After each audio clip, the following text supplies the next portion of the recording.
টানা ৩ দিনের সরকারি ছুটিকে কেন্দ্র করে রাঙামাটিতে নেমেছে পর্যটকের ঢল।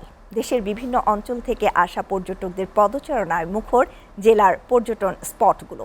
কাপ্তাই হ্রদের সৌন্দর্য আর পাহাড়ি প্রকৃতি দেখে মুগ্ধ পর্যটকরা। এদিকে জেলার হোটেল মোটেলগুলোর সব রুম বুকিং হয়ে গেছে। পর্যটক বাড়ায় হঠাৎ চাঙা হয়ে উঠেছে রাঙামাটির পর্যটন সংশ্লিষ্ট অন্যান্য সব ব্যবসা প্রতিষ্ঠান। রাঙামাটি প্রতিনিধি মোহাম্মদ সুলাইমানের প্রতিবেদন।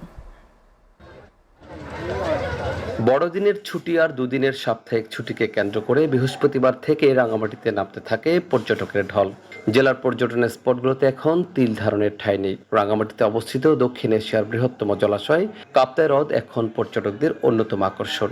সেই সাথে শীতের পাহাড়ি প্রকৃতি দেখে মুগ্ধ পর্যটকরা। রাঙামাটি পার্বত্য অঞ্চলের মধ্যে আমার কাছে মনে হয়েছে সবচেয়ে বিউটিফুল লাগছে আমার কাছে। আর আসার সময় আসলে যে একটা ওয়েদারটা দেখলাম চারপাশে পাহাড়ি অঞ্চল বা যাকে যাকে আপনার রোডে কেউ ডালু আবার উঁচু, খুবই সুন্দর। আর একটা দ্বীপ মনে হচ্ছে প্রতিটা জায়গায় যেগুলো ঘুরেছি।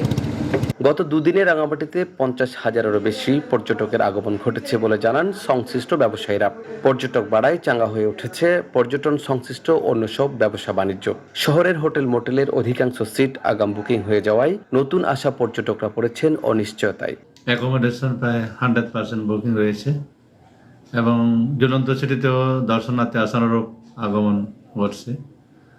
রাঙামাটিতে যারা বেড়াতে আছে তারা আমাদের রূপের রানী কাপ্তাই লেক ঘুরতে যাচ্ছে এবং বিভিন্ন আকর্ষণীয় টুরিস্ট স্পটে ঘুরতে যাচ্ছে। ব্যবস্থাপক পর্যটন কর্পোরেশন। শীত বাড়ার সাথে সাথে ডিসেম্বর জানুয়ারিতে আরও পর্যটক বাড়ার প্রত্যাশা সংশ্লিষ্টদের।